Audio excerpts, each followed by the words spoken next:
You just realized your business needed to hire someone yesterday. How can you find amazing candidates fast? Easy. Just use Indeed.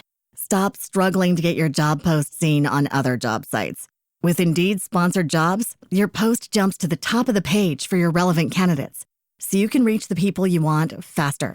According to Indeed data, sponsored jobs posted directly on Indeed have 45% more applications than non-sponsored jobs. Don't wait any longer. Speed up your hiring right now with Indeed.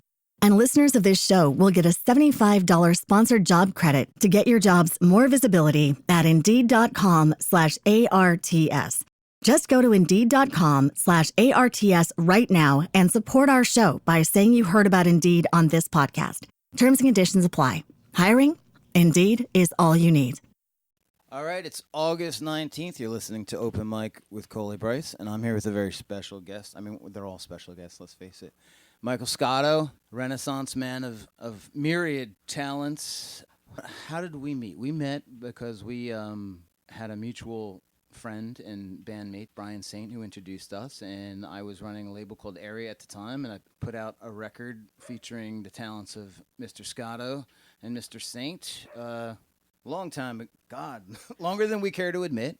When was that? 2006, nearly 19 years ago. It was. Anyway, Mike, welcome to the podcast, and thanks for coming here. Thanks for having me. It's good to be here.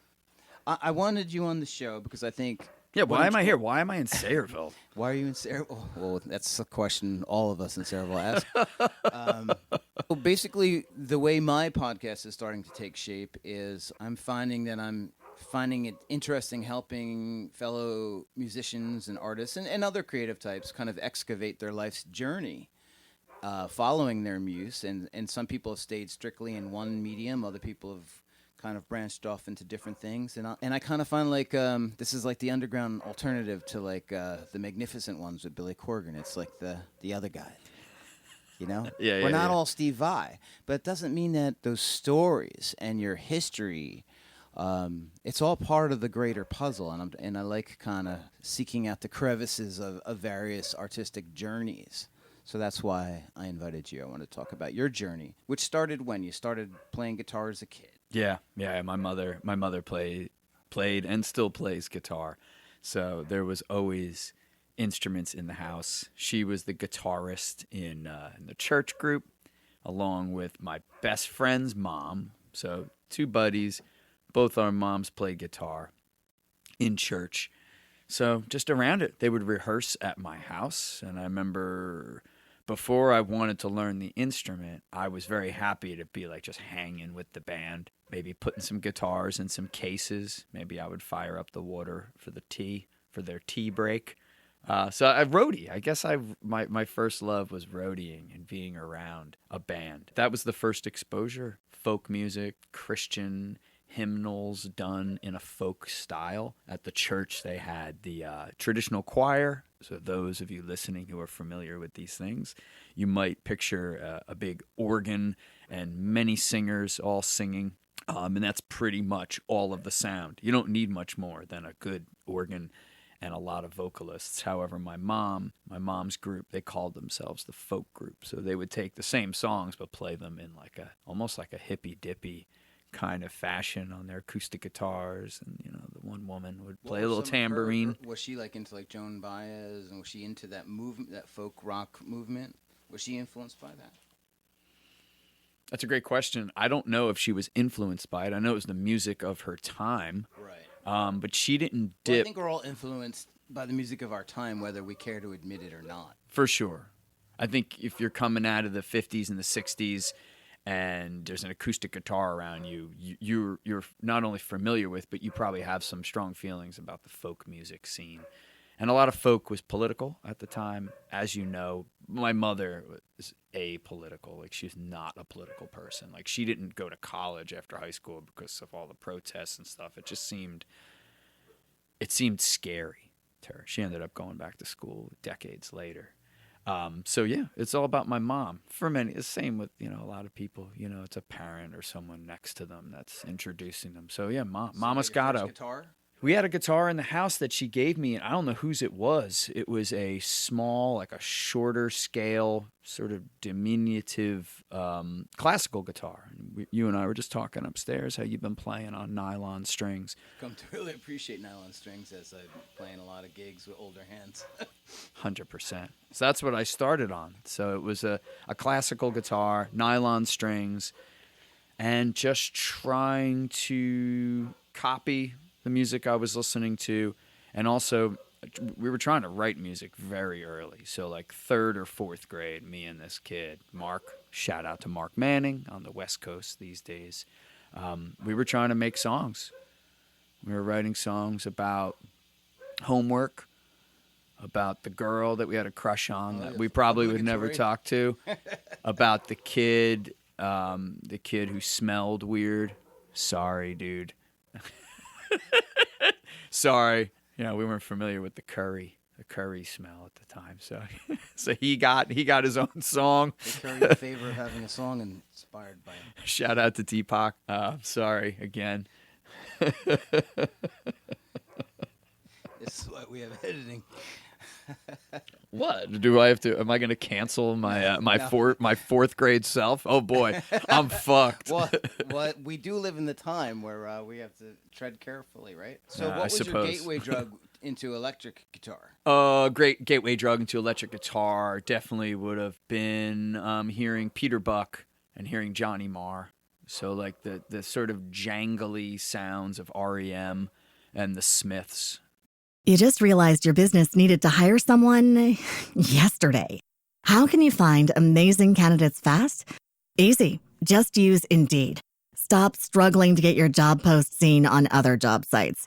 With Indeed sponsored jobs, your post jumps to the top of the page for your relevant candidates, so you can reach the people you want faster.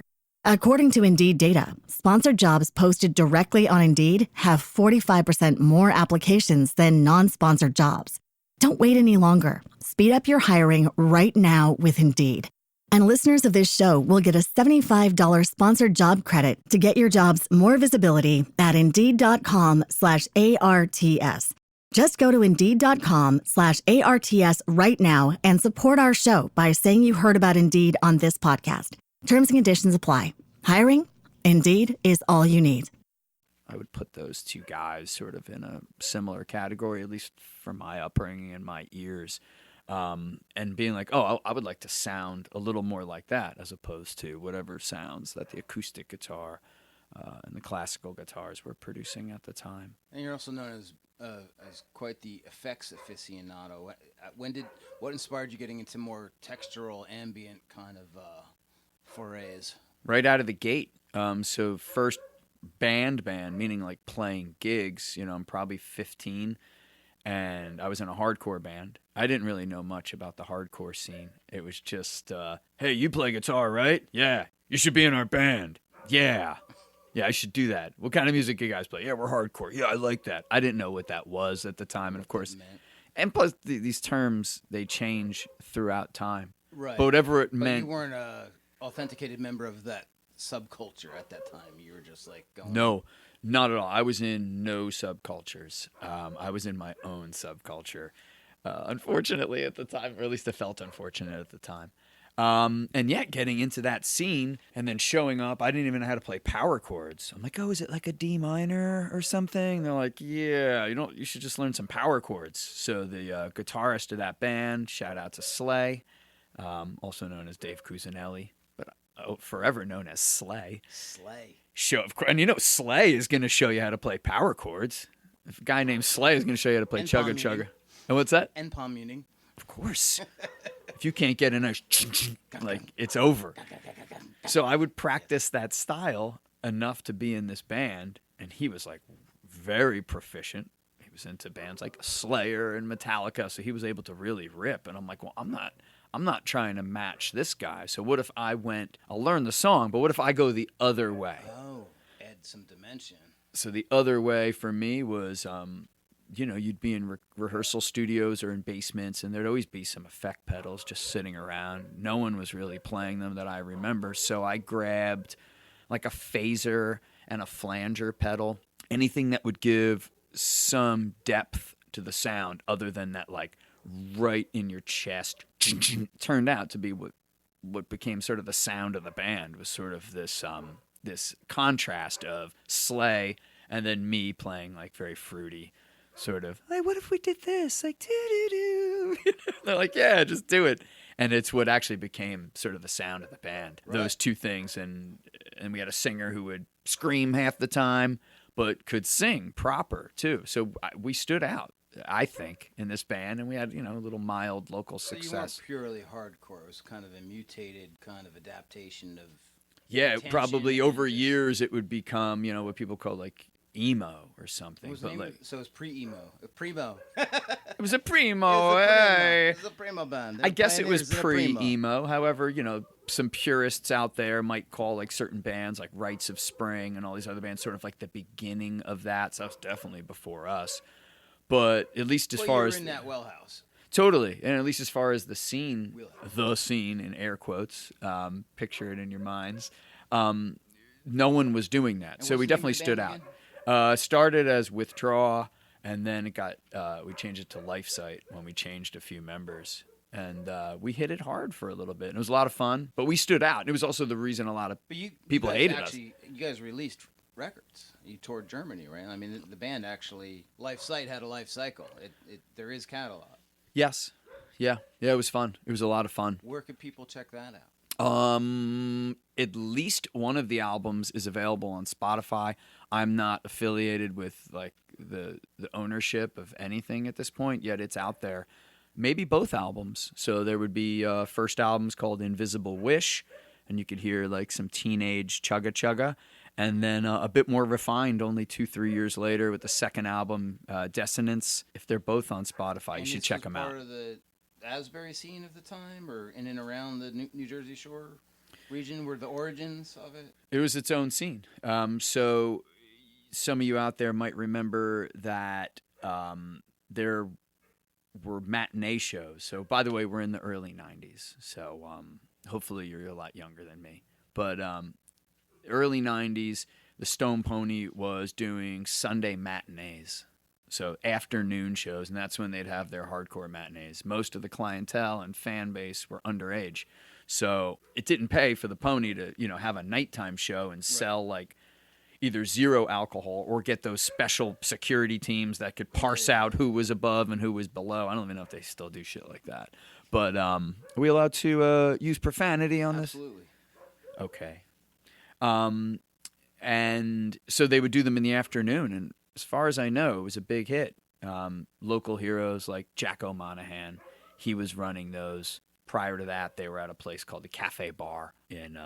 Jacko went on to the Brighton? Eventually, yeah. Okay. Yes, that's right. So we would play his shows, and there weren't too many places to play.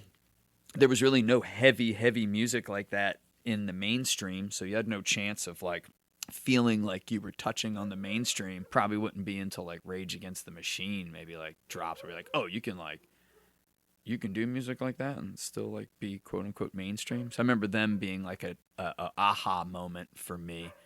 We would play up in New York. We'd try and break into New York and play all those dirty clubs and the at the bottom of Manhattan. And then we did. We flew the coop for a little bit and did some shows in Europe. I think it's unfortunate that in today's world, there's really not much ecosystem available to underground bands.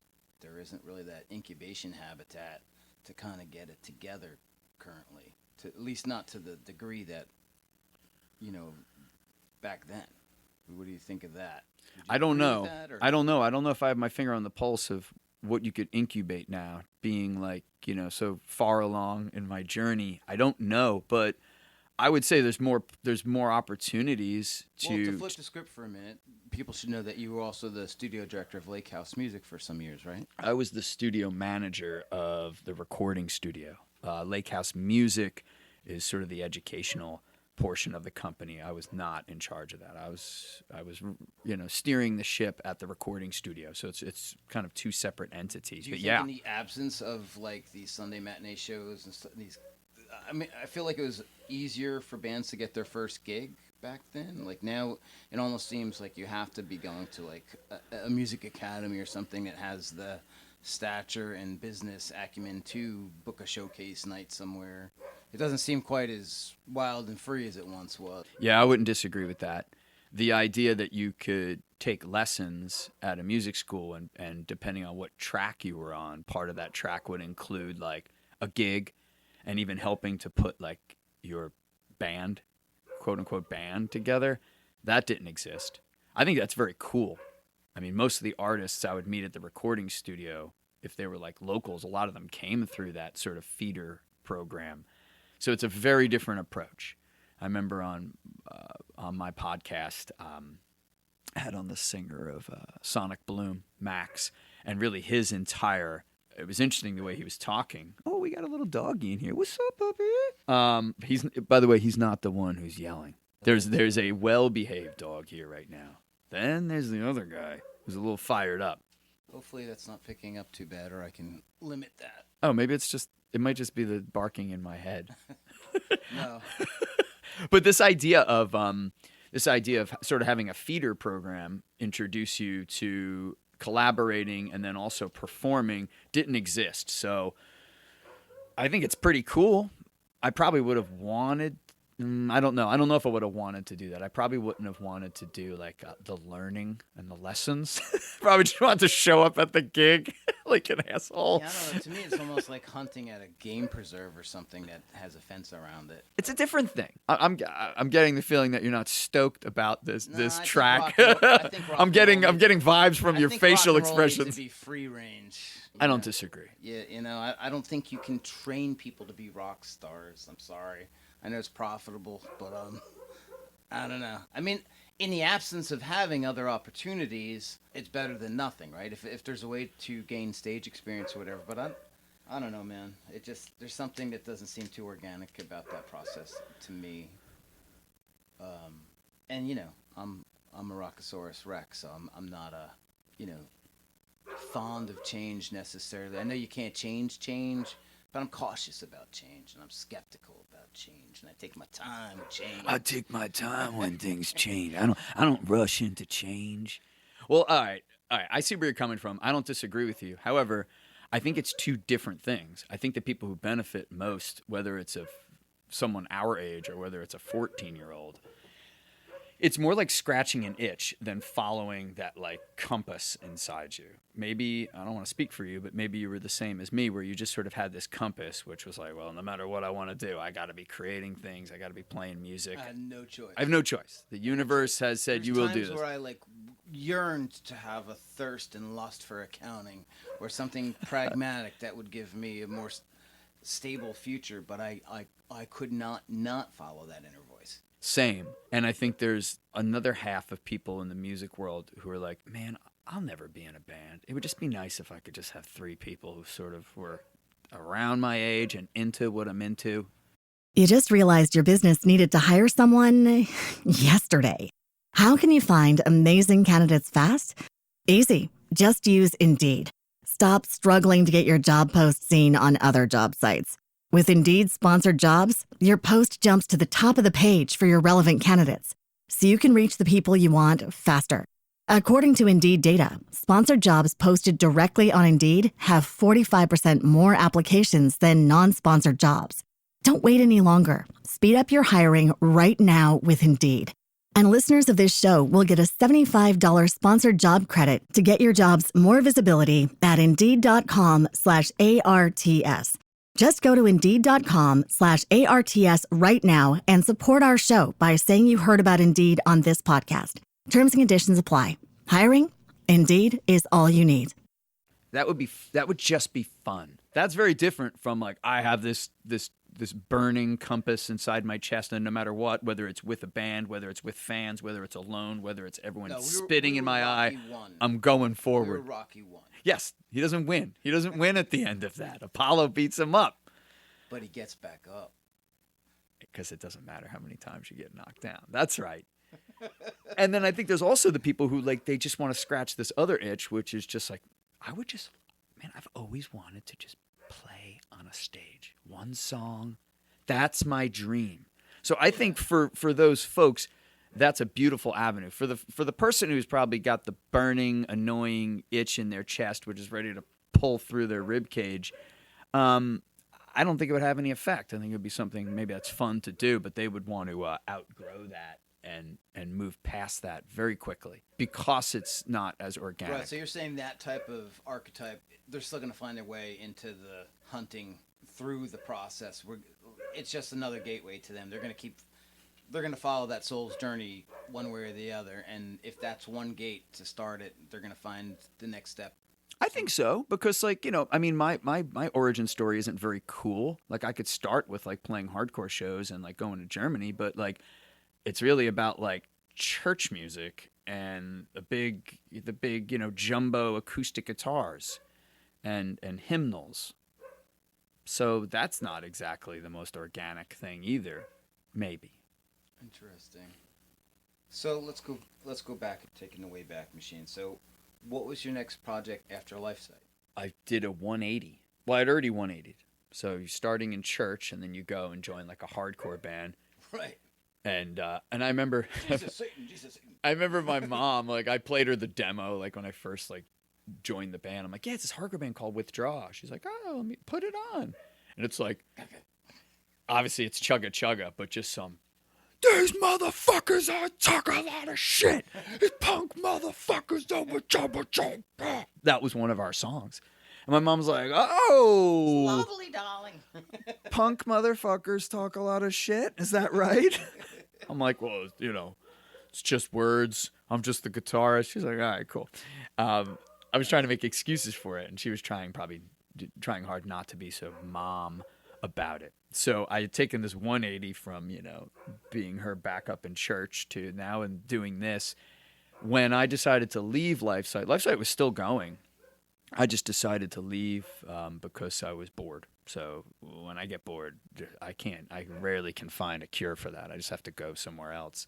So I left the band, and I don't remember how I got involved with this artist, Virginia, but maybe some local folks around here of a certain age might remember a young lady, acoustic singer-songwriter, Virginia. She went by Virginia Trout was her full name, but she just went by Virginia. She was on Gig Records. Right. Did a lot of stuff through Indian, all these people. Mm-hmm. And she was early 2000 era. Yes. And she was playing with just some great musicians. So the Carew brothers, so Andres and Christian Carew, notably. Totally different vibe than the band you had just left. It couldn't be more different. Right. This is female singer-songwriter, whatever that conjures up in your minds in this interview. Very sexy, very slow, just very sexy music, to be honest with you. And they were trying to make it sexier. So she would play alone sometimes, and it was great. But then she was working with the Carew brothers, so Christian on bass, just laying down some real, just tasty stuff. And Andres as the producer of the band and the drummer / percussionist. So he was producing the records. He was also still in, or had just finished up being in probably one of the biggest local bands, Love in Reverse. So he's that guy. And I was hearing the stuff he was producing, and it sounded so good. And he was doing like most of the instrumentation himself. So, and then also James Dalton. So if you're a musician or an artist or anyone who just goes out and hears live music, you certainly know James Dalton. Back in the day, he went by J-Pat. James was in the band as a mandolin player, and he likes to tell the story of like, yeah, as soon as they hired, as soon as they hired me, that he was fired like immediately after. Oh. It might have been 15 minutes later, but there was quickly a transition. So he was a texture guy, and you became the new texture guy? I guess. I felt like it was a very different sound. It would have been nice to keep the mandolin, but whether they didn't want that much instrumentation or whether they just wanted a different vibe, and I was that vibe, I don't know. But he likes to joke that he was kicked out. It's such an amazing family tree of all the various shore musicians, and someone should do like a flow chart of that family tree sometime, because it would take up, I don't know, it would take up a lot of space, a lot of craft paper. We'd need an open spaces project. Yeah. Well, it's just really fascinating to me that the archaeology of how all the different bands evolved from different things. It's so fun. And if you're open-minded, which I think you are, and I know I am, you find yourself in situations that if you really calculated it, or if you were being more calculated, you wouldn't find yourselves in. So just being open-minded, you find yourself drifting around. So I don't. Gulliver's Travels have nothing on being an Asbury Park musician.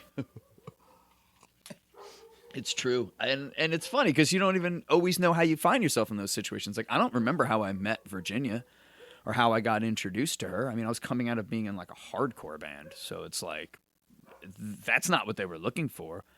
And I remember some of the early demos, and then I did a record with them, and I mentioned Andre's crew. He was producing it, and I wanted to please him. He was the person in the room who I'm like, okay, I'm going to learn the most from him. Like, I'm always trying to identify, like, who's the sage in the room that I can learn the most from. And not in, like, a leech, parasitic kind of way, but, like, as an artist, or really as anything, you should never feel like you're at the top of the food chain. Yeah, you always want to up your game. You want to up your game. That's why you're here. You always want to be the weakest link in the band. 100%. And make you become better. And I definitely was the weakest link in that band. I remember we're recording, and he's like, maybe you try it like this. How about more like this? And we're going back and forth. Meanwhile, in my mind, I'm like, why don't you fucking play these guitar parts? Like, you're crushing it. You sort of arranged them anyway.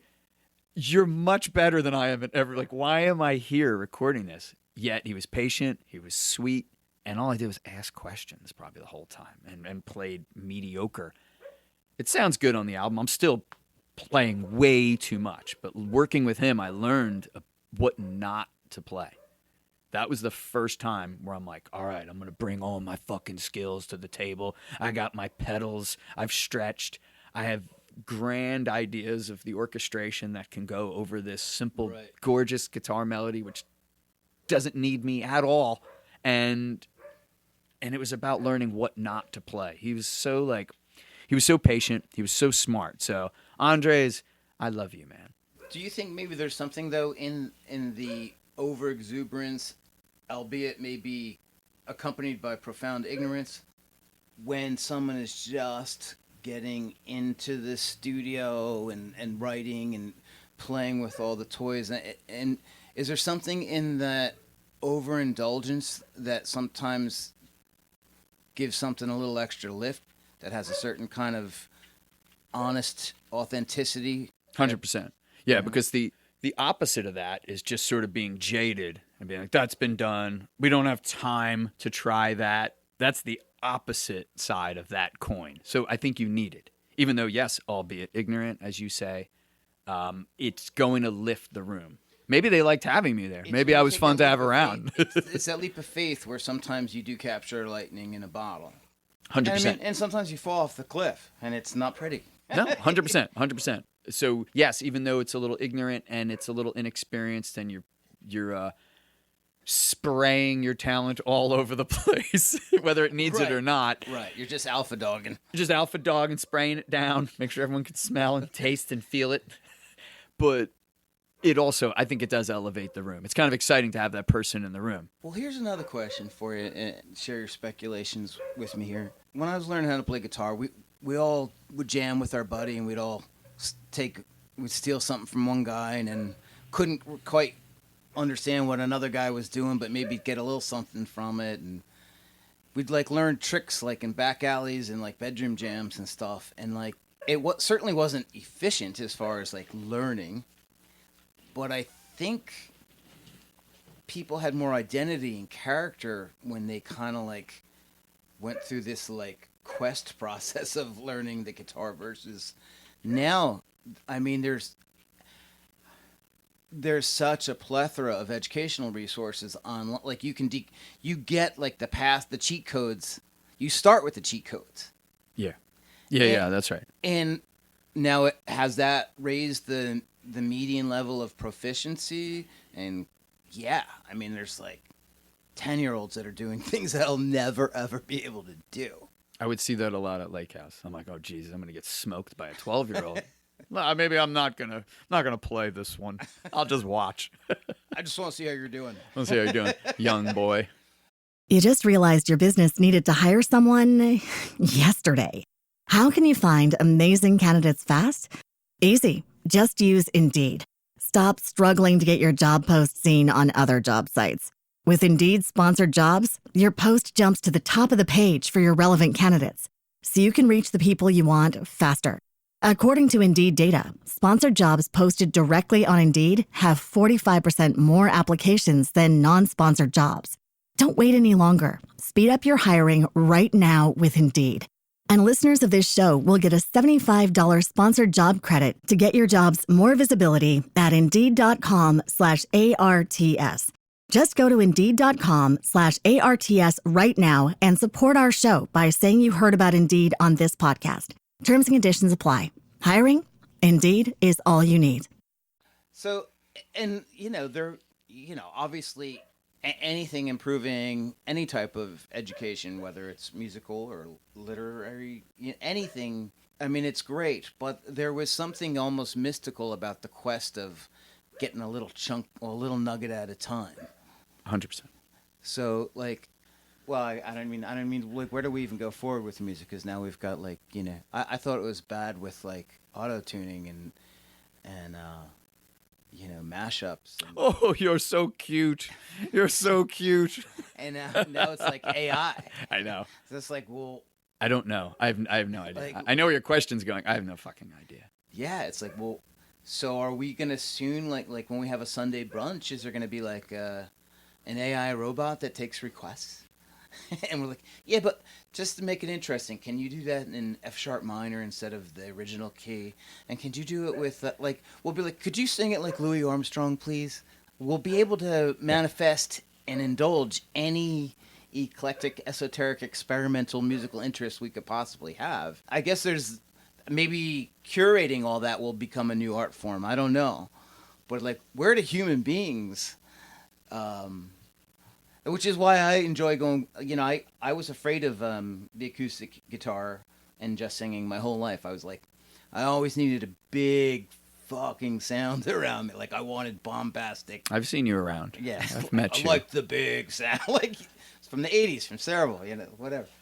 But the intimacy of just a guitar and a vocal or a piano and a vocal, I just kind of feel like we're back to the era of the true. It's like, what was the historic figure, Jack Henry, who kept doing the railroad tracks old school, and he refused to be replaced by a steam engine? Like, kind of feel like that guy. Yeah. Yeah. Like, I don't know. It's a lot going on with technology and music, and it seems like the technology is gaining more than the music is.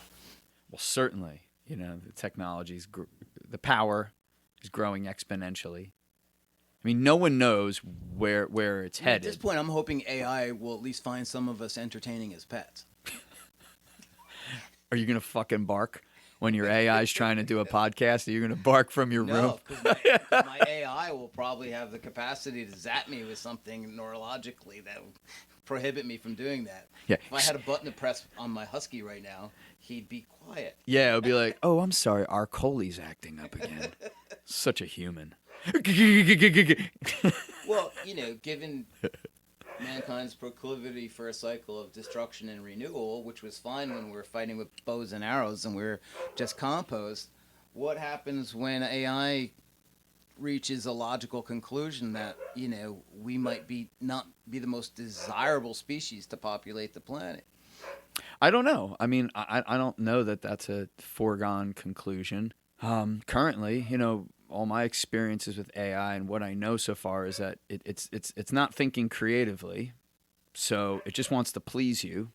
So I don't see it getting rid of you if you're the owner of your AI, but I don't know. Because of its codependent infatuation with you? I think it's that just doesn't usually end up well in my human relationships. Oh, amongst humans, yes. That hasn't always been a great outcome for me. So I don't know if I'm. Well, what I'm saying is, it's what's baked into the cake. Is I'm giving it, I'm personifying it, but its job is to please you. Now, what lengths will it go to please you? I don't know. But right now, it's not thinking creatively. It's not thinking like, fuck, man, I'd be better off without fucking Coley and Michael around. That's not how I see it. So I wonder don't what think the it's a ignition- foregone I wonder conclusion. what the ignition point is where it recognizes its own sentience. Nobody knows. Like, that could be like right now or 10 years. As we're speaking, it shifted. Well, welcome, Koda. Glad you could make it. See. How do you open that? We asked you to bark off axis. All right, so I'm going to take over the show now because Coley's leaving with this guy, with Yappy Magoo. So I hope you're enjoying the show out there. Do you like all of Coley's shows? Do you even like Coley? Have you ever met him? He's not always the most likable person. I'm going to be honest with you. I'm just kidding. He's generally likable. We're just sitting here with some dead air. I'm in a basement. It's the type of basement that scene in the movie when the federal agents kick down the door because, they're definitely going to find the hostages or the freezer with the body parts in it. It looks like one of those rooms, for sure. I don't smell anything decomposing, so I'm hoping there's nothing dead down here, but I also don't want to piss him off. I don't want this to be my last. You just realized your business needed to hire someone yesterday. How can you find amazing candidates fast? Easy. Just use Indeed. Stop struggling to get your job post seen on other job sites. With Indeed sponsored jobs, your post jumps to the top of the page for your relevant candidates, so you can reach the people you want faster. According to Indeed data, sponsored jobs posted directly on Indeed have 45% more applications than non-sponsored jobs. Don't wait any longer. Speed up your hiring right now with Indeed. And listeners of this show will get a $75 sponsored job credit to get your jobs more visibility at Indeed.com/ARTS. Just go to Indeed.com/ARTS right now and support our show by saying you heard about Indeed on this podcast. Terms and conditions apply. Hiring? Indeed is all you need. My last stop here on Earth. My mother will be so depressed if I died in Sayreville, in Coley's basement. It's a shitty way to go. I don't know if he's going to edit all this shit out. Are you still improvising? Just improvising. I was giving everyone a sense of our surroundings. Cool, all right. We won't edit this. No, Anyway, your new husky slippers will be done by Christmas. Oh, they're so warm. So warm. Snuggly. All right, so you were having an AI shit. You were taking an AI shit. Yeah, well, I was just following where the brain spark went. Let's go back. So you're in the band with Virginia and James Dalton, all that. I don't remember if I left that band or if the band dissolved. I wasn't asked to leave, but I don't remember how that ended. But it was right at that time where I was looking to. I wanted to rock out. I wanted to fucking put a little sting. A little stank on thing, a little mustard, a little balls, whatever you want to call it. And at that time, I had a very good friend in Ocean Grove. Shout out to Kim Shell. Hello, dear. Just celebrated a birthday. And she's like, "Oh, I've got some friends in Ocean Grove that you should, they play regularly, just like solo, but they also kind of want to get like some band situation going." So she was working at, what was the old coffee shop in Ocean Grove? Daily Grind. Janice Bonavito and Rob Schumann. Yeah. Shout out to those guys down at the winery now. Yes. Still overseeing the guest house at the winery. Rolling. And she had me come down to the cafe to see someone who would become a friend after that, Mark Prescott. Oh, yep. So that was like, and for whatever reason, that just wasn't like so much a fit for what I was looking for. But he and I ended up becoming good friends. And then I was there maybe a week later to see Brian Saint play. And that felt like a little bit more of a fit. And very quickly after that. That was interesting because I had just stopped playing with those guys and moved out west. Oh, so this is the timeline? Yeah. This is where our timeline intersects. And so who was in that band again? Brian Saint and the Sinners. Yeah, so who was that? Brian on vocals and the songwriter. I was playing lead guitar. Sarah Tomek on drums. Rob Schumann on bass. And it's got John Serra on cello and Ben Feld on keys. R.I.P. Ben. Rest in peace. Motherfucker. Yeah. Shout out to Ben Feld. Whatever people think of Ben in other respects, most people found him quite lovable, but he could be quite a little something else too. But man, that guy networked more musicians and stitched. He was he was a weaver of musicians. He was so intrinsic to so many bands that got formed. You know, he really he had so much to do with networking and bringing people together. I agree, and all our tombstones will have the plus side and the negative side etched into them. I know mine will, but I have nothing but love and respect for Ben. I miss him, and let's put it this way: if I was an angel, I'd be missing some feathers, and the feathers I had left would have tar on them. So. That's right, folks. He's old timey. We're tarring and feathering him. Okay, so you just quit that band, so you were moving west to follow the business, the record business? The band. I got replaced by Brian. Well, I think I was very you know the way I was very old school, classic rock, pentatonic, minor, tried and true, like rock and roll warhorse vibe. And I think he wanted someone who was much more alternative, textural. Not that. Yeah. Yeah. Got you. Yeah, I got you. Yeah. Yeah, there's a lot of things I can't do, and they're like, "Yeah, not that." Oh, I'm not the person for this because that's my thing. Yeah, I don't think he wanted 3-minute drenched Hendrix solos anymore and shit. I would just spilled all over his tunes. I think he'd had enough of it. That's it. But it was fun while it lasted. With glassy Strat goodness. I don't know if it was classy, but it was definitely glassy. Oh yeah, it was some glassy. No, I've never called you classy. Can we be clear? Thank you. It's never been said. So you were going out west for what? For work then? Yeah, I was offered a job at a new media startup called themusic.com in Hollywood. And right. Simultaneously I held, it was a company that was doing vinyl reissues as well. And I wore the title of a marketing director and went from $50 gigs at the Moon Rock in Asbury Park to being in the middle of Hollywood and getting involved. We were the first website to do 128 kilobyte narrowcasting stream live. A lot of cool. Got to meet a lot of celebrities. Blah blah blah. Did a lot of cool stuff out there. But yeah, I had left behind the Asbury scene. Okay, and then so that's when I met those guys, right at that time. Yeah. Ah. And then I guess you guys started Republic. That's right. Yeah, the group that we got together and started playing shows and recorded 2 demos with would have been Republic. And then at some point, I think we had just got a letter from someone out in California. It was like, yeah, we own that name.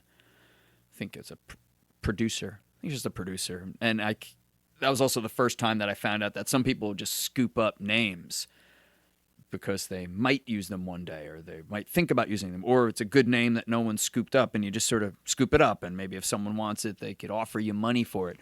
I didn't offer anything for the name, but so we had to come up with a different name. So then the group was changed to the name Agency, and we played that way for a couple of years. Back into the story, because when I went out to Hollywood, I really believed in Brian Saint. I think he vocally had this baritone, almost Vic Damone kind of voice, but in this alt-rock style. I found his original songwriting, I really loved it, and he didn't even know what chords he was playing half the time, but I thought there was such a innocence in that he wasn't psychoanalyzing himself. He wasn't having paralysis through analysis. I know just a little bit too much about music theory and not enough at the same time, where I start thinking about what other musicians think about my writing. And I think the best writing is when you just don't give a fuck and you just puke it out of your soul. And it may be something that's elaborate and complex, or it may be simple as, cup of sugar, whatever. But I thought he was the full bill of goods. I think he had the physical charisma, the songwriting talent. So when I was out in Hollywood, there had been a live show we had recorded at the Moon Rock, and I was promoting the shit out of it on this website that went from 200 hits a month to 200,000. And I just told him, dude, if I can ever do something for you, I will. And so basically while I was out there, working for another label, Universal Music Group, offered me a manufacturing and distribution deal to start my own label area. So when I came back to the Jersey Shore, and at the it's funny because there was a time where that would have been a big deal in the mid-'90s when a CD was $18. If you could get anything in the pipeline, you're going to sell 10,000 units just by having access to the distribution pipeline. Well, by like 2000, with a proliferation of peer-to-peer file sharing and Napster and MP3.com, it was already starting to devalue physical goods. So at the time, I thought, like, wow, this is amazing. I'm getting a deal with Universal. But what I realized is that the labels, in their desperation, they were just tossing out P&D deals, seeing if anyone could make something stick to a wall, because it was over as we knew it. Just not all of us got the memo yet, and they wanted to see if there'd be some mavericks out there that could do, like, a regional label or whatever. Which is what, to be clear for the folks out there, which is what Area was. It was a regional record label. What I chose to do was I was like, well, I obviously, you look at Sun Records, you look at Stax, you look at Sub Pop, and I was like, well, there's so many people at the Jersey Shore that love music. There's great musicians. It's like, maybe instead of trying to have a grand slam, I could get a bunt or a single base hit by fostering something that serves its local indigenous artistic community. And it was a beautiful sentiment. Unfortunately, and it's not, Gig was doing it before I was doing it. There's plenty of people that, were trying to do it. But, it was unfortunate because I thought you guys delivered an absolutely killer record. The work, you recorded that at the Hunt, right? No, the first album was Retro Media. Retro Media? With Paul Ritchie. Paul Ritchie engineering and co-producing. And I think it was his first project they let him do on his own. Observation and all those songs, those were recorded there? Yeah. Wasn't Eric involved some way? Because he was at the mastering session. So the way it worked, and I wasn't at that mastering session, so I can't speak to that, but Eric did our demos, which we recorded in various rando locations, wherever we could get him and his portable board.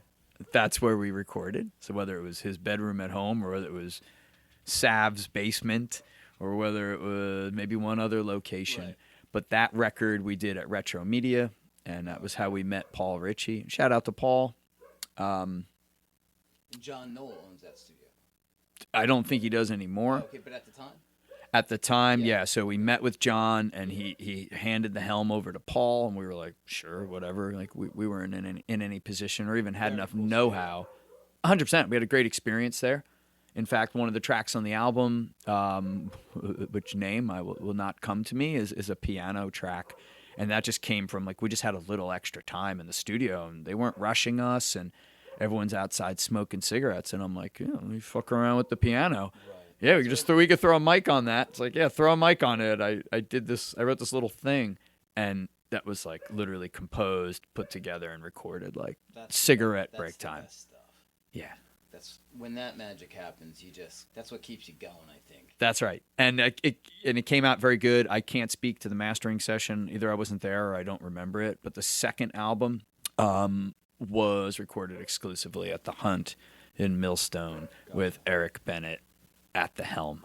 Tell me if you agree. I feel like, at least in terms of like pop, to me, when you have the right singer singing the right song with the right sound, with the right production style suitable to that singer and song, when you line up those three things, that's when you're really hitting that vein of gold. Yeah. I feel like you guys did that on that album we released on several of the tracks. I do too. I think that's a good fucking song. It's a great fucking song. I remember, I haven't listened to it in years and years and years. But as I'm remembering and thinking about the song right now, I was always like a little bit bummed because I felt like it hit so much better live. So, sometimes, and I'm sure you've dealt with this, and you're very prolific with what you've released. So probably the most prolific person I know, maybe. However, sometimes you're just like, maybe we just go in and re-record that so so it's not like anemic compared to the live version. But if you had to choose one, like, hey, how should I check out their song? Like, is it going to kick my ass live or on the record? You always feel better if it's someone's like, oh, no, it'll kick your ass live much more. That's like a better badge to wear. Right. Not that anyone can sound good in the studio, because I also don't subscribe to that. Having managed a recording studio, I quickly learned that, like, yeah, there's magic in technology. There's magic in old gear, and there's magic in a vibe in a room. However, if you don't fucking bring something, there's nothing. You gotta have something to work with.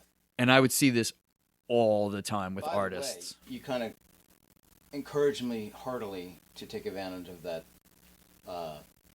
special you guys were doing with having a band, like coming in with the lead sheet and just like cutting a tune in a day. Great. You want to explain it to people? This is a product that we had. Product, I guess that's the corporate word for it. A product we had at the studio, which I think was badass. I also did a song.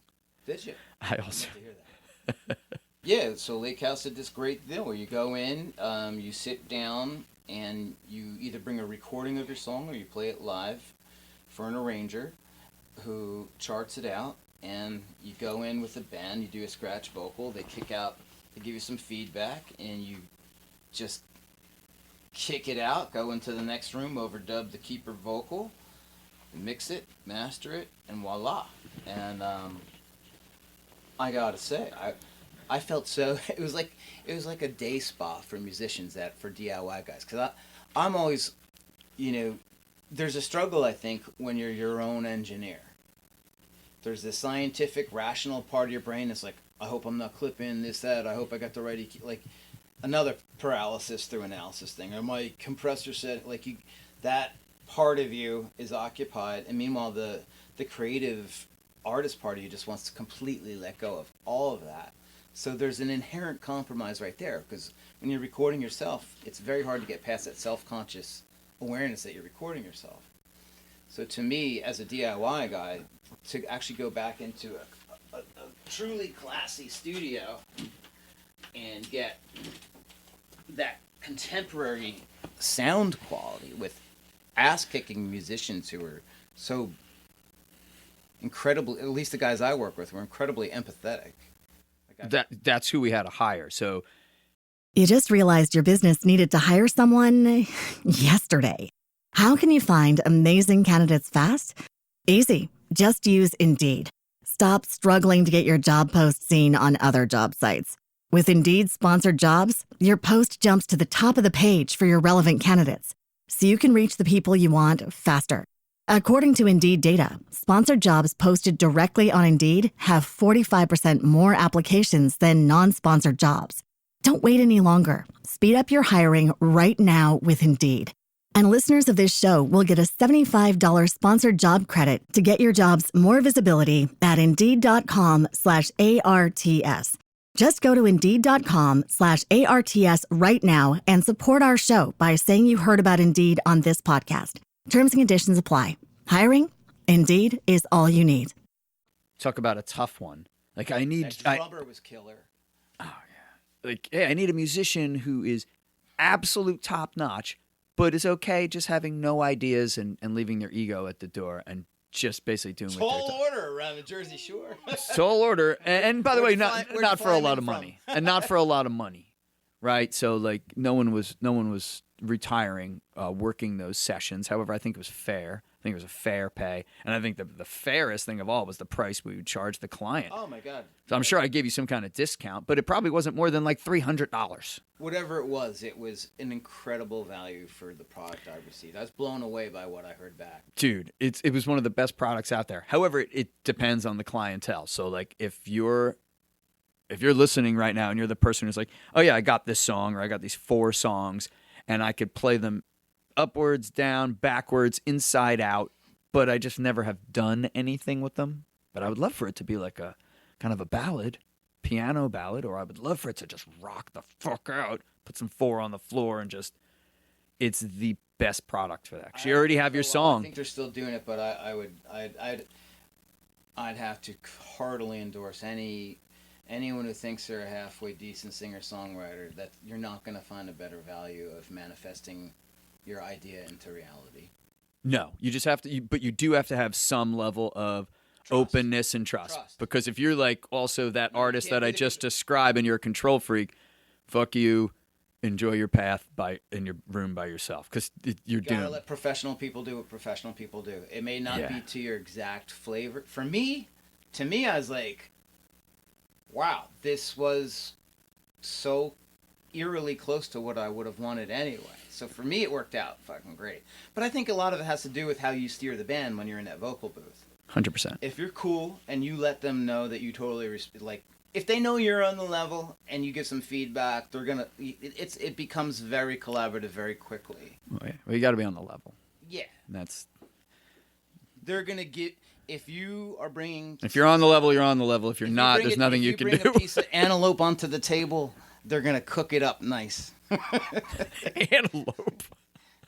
Okay. Well, like a lion going out catching an antelope, like they need the raw ingredient. Okay. They're gonna make a good stew. You made it even more like, I don't know what the term would be. Esoteric? I don't know if that's right. No. Picture him being hunted by another animal. We're not talking about hunters. I did the Track Your Song. This event is called Track Your Song. So I'll do a free promo for the old job. Yeah, Track Your Song event at Lakehouse Recording Studios. It's killer. I did it once while I was working there. All the musicians were like, "Oh," I'm like, "No additional pressure because your quote unquote boss is here." I'm like, "Just do your fucking thing." So if you're if you like your music out there and you want to check out the tune, I released it. It's called "You'll Die Here." And there's really great artwork on the single by my buddy Ryan Herbison. So go to it just to look at the artwork and enjoy that. Forget the song. It's not going to change your life. How did you like that gig, by the way? Working at the studio? Yeah. In some ways, it was the greatest job on the face of the earth for a person like me. Like, hey, God came down and designed a job description for you. Holy shit. Like, it felt like that sometimes. And then at the other end of the spectrum, I think one of the toughest things was just sometimes dealing with unrealistic people. Like, in the music business? I know. I'm going to blow your mind. Get ready. You're seated, right? All right, folks, he's already sitting. So if he falls down, it's because he literally imploded. But there's a narcissism that's pretty rampant in certain cultures, and I would put like the artistic culture. I think it's just like it makes sense, like creativity, mental illness, lack of awareness, issues with self-esteem, all these things. Okay, let's keep going. All of them Infinite correlate. Capacity for self-delusion. Infinite. That was my favorite drug before I got into recovery. Was the infinite capacity for self-delusion. That's right. They correlate. This correlates to the artistic type. So every single client it is that have person. To, but there is an epidemic of it, and the Asbury archetype of like, I'm the most gifted singer, songwriter, blank, whatever the scene has ever seen, and I don't know why people don't recognize my deity. Everyone. It's weird. You can't completely diminish that mindset, because there are people that have been able to ride that rainbow to, like, if you don't believe in yourself, no one else is going to believe in you. But some, hopefully through some degree of healing and self-awareness, we find a healthy balance between self-assurance and narcissism, 100%. And I'm not saying like every artist has those qualities, but those qualities. It's every other one. It's right. It's every 0.9. It's that they correlate. Like they just do. That's really what the artistic kid is dealing with at some point when they're younger. Like there's some kind of shit. Some of the best songwriters have survived dysfunctional origins, and there's usually some type of ego wound that has been self-healed and not really not fully. And I mean, look at some of the greatest entertainers. Really, they're people that are having codependent relationships with the whole world. It's them versus the world. There's the need to be a spectacle. There's a need for a constant stream of external validation to feel like your life is worth living, which is very unhealthy. Yeah. Yet, as you say, and you say correctly, that's also part of the sauce that makes like great art. That also positively correlates to making great art. Doesn't mean that you have to be out of your mind or be unrealistic or be shitty in relationships, but I mean, let's look back on your art history. Yeah, look back on art history. Like, everyone is a complicated figure. Everyone, even in sports, greatness, even in sports. I mean, if you've seen the Last Dance, the Michael Jordan documentary, it's incredible. So, like, no one's going to argue that, like, okay, Michael Jordan is, like, one of the greatest athletes of all time. Like, forget basketball, just athletes of all time. But you came away from that documentary being like, okay, well, he doesn't have any, no one's this guy's friend. Oh, well, there's that. There's no, so clearly, like, it correlates to isolation, to not understanding how everyone else just can't get their shit together like you can. Yeah, well, imagine the tragedy of that, too. So you do get that external validation, and then you get to a point where you have success, and you're just surrounded by yes people because no one wants to stop the ride. And of course. You don't really have who can you actually trust that actually cares about you. It's the emperor's dilemma. And you can't even care about you because you never learned how to take care of you because you've been utterly dependent upon external validation the whole time. Very few people can survive that. Yeah, that's a thing. Yeah, I say the emperor's dilemma because, I read a lot of like ancient philosophy, and you dig into some of these leaders and these emperors, and like, wow, all the power. But also all the paranoia. Someone is always trying to kill you and kiss your ass at the same time. Basically, you're welcome, okay? The agency record didn't chart the way we had hoped it would, but that was for your own good. You're welcome. Thank you. So agency continued to exist and had released a couple more great releases. And then I recall backing you up on keys as you started going into some more solo-oriented projects. Yeah, that's absolutely right. I quit that band. Because you have a great voice. Brian Saint obviously has a great voice. But I remember, the background vocals. I was like, yeah, Mike can sing too. And it was, I guess it was a natural evolution of your personal journey to be like, all right, I've supported all these other people with my talents, and now I want to put myself forward. And yes, I was always a singer. So those same like living room jams with my mom's folk Christian church band, that music, if you know anything about folk music, in addition to the message, folk music's sort of all about the message. It's certainly not about how well you can play guitar or what chords you're using. Nobody cares. So in effect, punk rock and folk music are pretty much the same thing. It's like, well, one's amplified. Yeah, what's the message here? But one of the secondarily to the message, and I definitely wasn't caring about the message when I was young, was vocal harmony. So hearing my mom's group do 2- and 3-part harmonies, it was amazing. I'm like, oh, that's the sauce. So growing up, anytime I was listening to music, whether it was in my parents' car or in my bedroom or anywhere, I was always humming a counter melody in a harmonic range. Naturally. I was doing it purposefully. I was honing it. I'm like, I love when bands do that. I love that sound. You're getting formal vocal instruction. You just had a natural. No, I never took. You had a natural talent for picking out something that was in key. You probably didn't know it was a 3rd or a 5th or a 6th or a 9th. You just had some instinctive. 100%. Yeah, 100%. It was all instinct through listening. I mean, I don't know whether you want to call it nature or nurture. If it's nature, then I have really good instincts. If it's nurture, I hung out in the living room when my mom's band rehearsed every week. From my observation of you musically for nearly 20 years, I would say it's both. I think you have a very strong natural talent. All right, folks. Well, unfortunately, that podcast got cut off.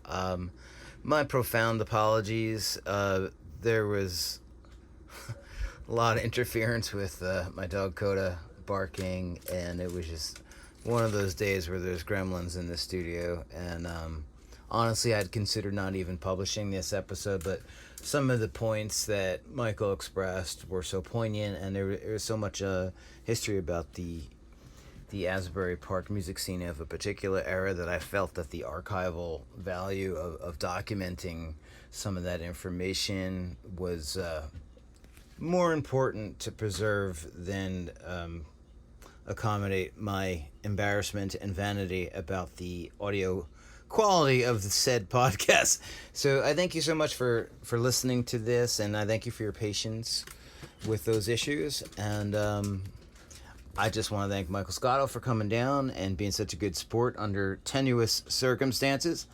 And I don't think I'll get him to come back down to that basement again now that I've heard his freeform improvisational remarks. But perhaps we'll get together on two mics at another time for another reason.